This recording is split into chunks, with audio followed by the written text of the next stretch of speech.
സമഗ്രമായ ഭൂപരിഷ്കരണം വരുന്നു. വർഷങ്ങളായി, കാലാകാലങ്ങളായി ഞാനൊക്കെ നിരവധി ലേഖനങ്ങളിലൂടെ നിരവധി തവണ ആവശ്യപ്പെടുന്ന ഒരു വിഷയമാണ് ഈ രണ്ടാം ഭൂപരിഷ്കരണം. ഒന്നാം ഭൂപരിഷ്കരണം 57-ൽ തുടങ്ങി, 57-ന് മുമ്പേ തുടങ്ങി. അതായത് PS നടരാജപിള്ള എന്ന് പറയുന്ന ഒരു ധനകാര്യമന്ത്രി, കോൺഗ്രസിൻ്റെ തന്നെ PSPയുടെയും കോൺഗ്രസിൻ്റെയും പിന്നെ PSPയിലൊക്കെ പോയിട്ടുള്ള ഇന്ത്യൻ ഭരണഘടനാ കോൺസ്റ്റിറ്റ്യൂവൻ്റ് അസംബ്ലിയിലൊക്കെ അംഗമായിരുന്ന PS നടരാജപിള്ള എന്ന് പറയുന്ന മനോമണി സുന്ദരം പിള്ളയുടെ മനോമണി സുന്ദരം പിള്ളയുടെ മകനായിട്ടുള്ള PS നടരാജപിള്ള എന്ന് പറയുന്ന വ്യക്തിയാണ് ധനകാര്യമന്ത്രിയായിരുന്നപ്പോൾ ആദ്യമായി ഈ ബില്ല് പൈലറ്റ് ചെയ്യുന്നത്. അതായത് കുടികിടപ്പ് അവകാശത്തിനുള്ളതും പിന്നെ ഈ ഭൂപരിഷ്കരണ ബില്ലുമൊക്കെ പൈലറ്റ് ചെയ്യുന്നത്. പിന്നെ അത് ഗൗരിയമ്മ ഏറ്റെടുത്തു, അച്യുതമേനോനായി. അങ്ങനെ എന്തായാലും 67-ലാണ് ഭൂപരിഷ്കരണ ബില്ല് വരുന്നത്. 77, 87, 97, 2007, 2017, 2027 ആകുമ്പോൾ 60 വർഷമാകുകയാണ് ഭൂപരിഷ്കരണം വന്നിട്ട്. ഭൂപരിഷ്കരണം വന്നപ്പോൾ വലിയൊരു അപകടം ഉണ്ടായി. ഒന്ന്, ഭൂമിയെ തുണ്ടവൽക്കരിക്കപ്പെട്ടു. തുണ്ടവൽക്കരിക്കപ്പെട്ട ഭൂമിയിൽ താമസമാക്കിയത്, കൂടുതലും ഭൂമി കിട്ടിയത് കൃഷി ചെയ്തിരുന്ന പട്ടികജാതി പട്ടികവിഭാഗക്കാർക്കോ ഈഴവരാതി പിന്നോക്ക സമുദായത്തിലെ വളരെ സാധാരണ ജനങ്ങൾക്കായിരുന്നു. അവരായിരുന്നു കൃഷി ചെയ്തിരുന്നത്. വയലിലായിരുന്നാലും കരയിലായിരുന്നാലും കരഭൂമിയിലായിരുന്നാലും കൃഷി ചെയ്തിരുന്നത്, യഥാർത്ഥ കർഷകരായിട്ട് നിന്നത് സാധാരണ ജനങ്ങളായിരുന്നു. അവർക്ക് ഭൂമി കിട്ടിയില്ല. പാട്ടത്തിനടുത്ത് ഭൂമി കൃഷി ചെയ്തവരും കർഷകരായിട്ടുള്ളവർക്കും കിട്ടി, കർഷക തൊഴിലാളികൾക്ക് കിട്ടിയില്ല. കർഷക തൊഴിലാളികൾക്കാണ് കിട്ടാതിരുന്നത്, കർഷക തൊഴിലാളികൾക്ക് കിട്ടിയില്ല. കർഷകർ എന്ന് പറയുന്ന ഒരു വിഭാഗത്തിന് കിട്ടി. അവരെന്ത് ചെയ്തു എന്ന് വെച്ചാൽ, അവർക്ക് കിട്ടിയ ഭൂമിയിൽ കർഷക തൊഴിലാളികളെ കൊണ്ട് ജോലിയൊക്കെ ചെയ്യിച്ച് നല്ല വരുമാനമൊക്കെ ഉണ്ടാക്കി, അവർ നല്ല കാശൊക്കെ ഉണ്ടാക്കി, മക്കളെയൊക്കെ പഠിപ്പിച്ച് ആ മക്കളൊക്കെ നല്ല ജോലിയിലൊക്കെ എത്തിയപ്പോഴും കൃഷിഭൂമി കൃഷി ചെയ്തും ചെയ്യാതെയും അവരുടെ കയ്യിൽ തന്നെ ഉണ്ടായിരുന്നു. അങ്ങനെ കൃഷിഭൂമി ട്രാപ്പ് ചെയ്യപ്പെട്ട് കിടക്കുന്ന ഒരു കേരളമാണ് ഇവിടെ ഉള്ളത്. ഇത് ഗൗരവതരമായ ഒരു വിഷയമാണ്. 7 ലക്ഷം ഹെക്ടർ ആയിരുന്നു 57-ൽ കൃഷിഭൂമി ഉണ്ടായിരുന്നത്. അത് 70-കളാകുമ്പോൾ 8 ലക്ഷം ഹെക്ടറിലേക്ക് പോയി.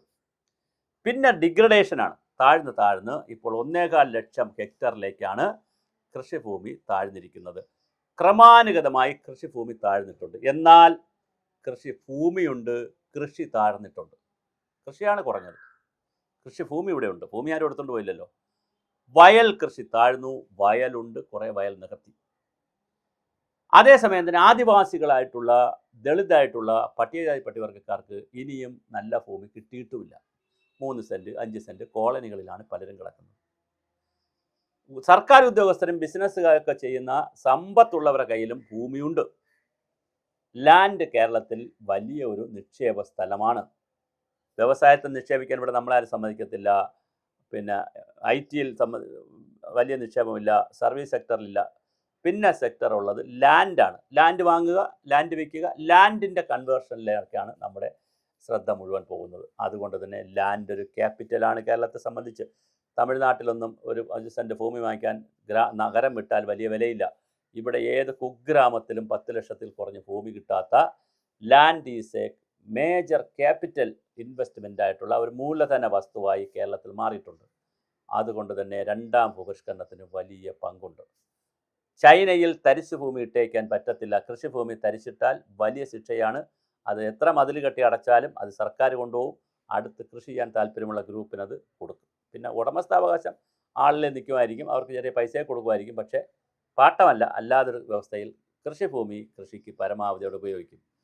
നമുക്ക് രണ്ടാം ഭൂപരിഷ്കരണം വരുമെന്ന് പറയുന്നു. ഒന്നാമത് ലാൻഡ് ബാങ്ക്. എവിടെയൊക്കെ കേരളത്തിൽ ഓരോ വില്ലേജ് എടുത്താൽ, താലൂക്ക് എടുത്താൽ, ജില്ല എടുത്താൽ, റവന്യൂ സംവിധാനങ്ങൾ എടുത്താൽ എത്ര ലാൻഡാണ് ഉള്ളത്, ആ ലാൻഡ് തരിശുഭൂമി എത്ര, കൃഷിഭൂമി എത്ര, ഏകവിള എത്ര, ബഹുവിള എത്ര, ഇതിൻ്റെ സംബന്ധിച്ചൊരു ഡാറ്റ നമുക്കില്ല എന്നുള്ളത് വളരെ പ്രധാനമാണ്. അങ്ങനെ ഒരു ലാൻഡ് ബാങ്ക് ഉണ്ടാകുന്നു എന്നുള്ളത് വളരെ മനോഹരമായൊരു തീരുമാനമാണ്. സമഗ്രമായ ഭൂവിനിയോഗ നയം ഉണ്ടാക്കുമെന്നാണ് സർക്കാർ പറഞ്ഞിരിക്കുന്നത്. അത് വളരെ അത്യാവശ്യമുള്ള ഒരു കാര്യമാണ്. റവന്യൂ വകുപ്പ് നേരത്തെ ചില ശ്രമങ്ങൾ നടത്തിയെങ്കിലും അത് നടന്നില്ല. യഥാർത്ഥത്തിൽ സമഗ്രമായ ഭൂവിനിയോഗ നയം സംസ്ഥാനത്ത് രൂപീകരിക്കേണ്ടതാണ്. അതും രണ്ടാം ഭൂപരിഷ്കരണത്തിൻ്റെ ഭാഗമായി വരണം.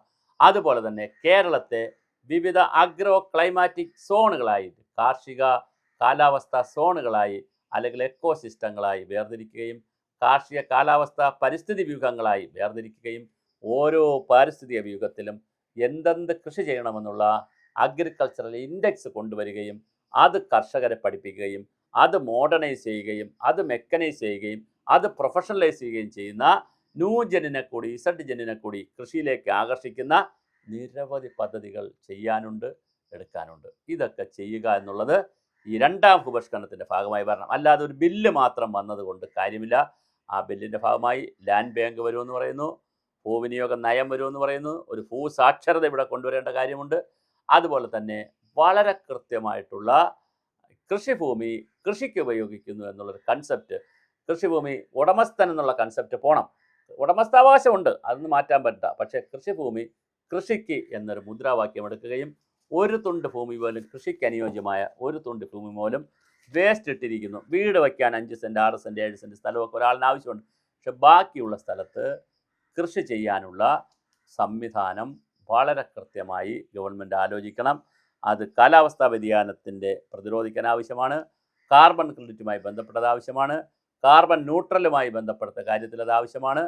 ഇങ്ങനെ തുടങ്ങി നിരവധി കാര്യങ്ങൾക്ക് ഈ ലാൻഡ് ബാങ്കും അതുപോലെ ഭൂവിനിയോഗ നയവും ഭൂസാക്ഷരതയും അതുപോലെ തന്നെ പുതിയ ഭൂപരിഷ്കരണവും വഴി തുറക്കും തീർച്ചയായും. അതുപോലെ തന്നെ ആദിവാസി ദളിത് വിഭാഗങ്ങൾക്ക് കൊടുക്കേണ്ട ഭൂമി, അത് കാടുമായി അനുബന്ധപ്പെട്ട ഭൂമി അവർക്ക് കൊടുക്കാനുള്ളത് കൃത്യമായി കൊടുക്കണം. മുത്തങ്ങ അരിപ്പ എന്നൊക്കെ പറഞ്ഞ് സമരങ്ങളുടെ പരമ്പര നടന്ന നാടാണ്. ഇനിയും ആദിവാസികൾക്ക് സമരമുണ്ടാകാതിരിക്കാൻ അവർക്കുള്ള ഭൂമി, അവർക്ക് ഏക്കർ കണക്കിന് ഭൂമി അവർക്ക് ഉണ്ടായിരുന്നതാണ്, അത് തിരിച്ചു കൊടുക്കണം.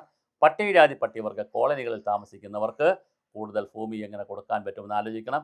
അതുപോലെ തന്നെ ഇവിടെ ഏത് സമുദായത്തിൽ ജനിച്ചാലും ഭൂമിയില്ലാതെ വാടകയ്ക്ക് താമസിക്കുന്ന ലാൻഡ്ലെസ് പീപ്പിൾ എന്ന് പറയുന്ന വലിയൊരു വിഭാഗമുണ്ട്, വളരെ വലിയ വിഭാഗമുണ്ട്. അവർക്ക് ലാൻഡ് വാങ്ങാനുള്ള, ലാൻഡ് കണ്ടെത്തുന്നതിനും വാങ്ങുന്നതിനുമുള്ള സഹായം കൊടുക്കുക. ഇങ്ങനെ ഒരു ഭൂപരിഷ്കരണം എന്ന് പറയുന്നത് മനുഷ്യപ്പറ്റുള്ള ഒരു ഭൂപരിഷ്കരണ നയം അല്ലെങ്കിൽ ഒരു ഭൂപരിഷ്കരണ നിയമം 2 ഒന്നാമത്തത് വന്നു. അത് ഒരുപാട് അപാകതകൾ, പ്ലാന്റേഷൻ കൃഷിയുമായി ബന്ധപ്പെടുത്തിയ അപാകതകൾ, ഒരുപാട് സ്വത്തുകൾ പലരും പ്ലാന്റേഷൻ കൃഷിക്ക് എഴുതി കൊടുത്തു. അതോടുകൂടി പല മുതലാളിമാർക്കും ഇപ്പോൾ സ്വത്തുണ്ട്. ടാറ്റ എസ്റ്റേറ്റിനുണ്ട്, ഹാരിസൺ എസ്റ്റേറ്റിനുണ്ട്, പിന്നെ ഒരുപാട് പേരുടെ കയ്യിൽ ഭൂമി, കേരളത്തിലെ ഭൂമി വയനാടും ഇടുക്കിയിലും പാലക്കാടും ഒക്കെ ഇരിക്കുകയാണ്. അതെല്ലാം തിരിച്ചു പിടിക്കണം. അതൊക്കെ തിരിച്ചു പിടിക്കുന്ന മനോഹരമായ രണ്ടാം ഭൂപരിഷ്കരണ ബില്ല് വരട്ടെ. ഇത് നമ്മൾ വളരെ സന്തോഷിക്കുന്ന ഒരു കാര്യമാണ്. കാര്യം ഞാൻ ഇത് സംബന്ധിച്ച് നിരവധി വീഡിയോകൾ, ലേഖനങ്ങൾ, ഒരുപാട് പ്രവർത്തനങ്ങൾ നടത്തിയിട്ടുള്ള ആളാണ്. അതുകൊണ്ട് രണ്ടാം ഭൂപരിഷ്കരണം വരട്ടെ. ഗവൺമെൻറ് സർക്കാരിന്, എന്നെ സംബന്ധിച്ചിടത്തോളം, ഞങ്ങളെപ്പോലുള്ള സംബന്ധിച്ചിടത്തോളം ഇപ്പോൾ പറഞ്ഞതിൽ ഏറ്റവും മനോഹരമായി തോന്നിയ ഒരു പദ്ധതിയാണ്, ഒരു പ്രോജക്റ്റാണ്, ഒരു വിഷനാണ് രണ്ടാം ഭൂപരിഷ്കരണം.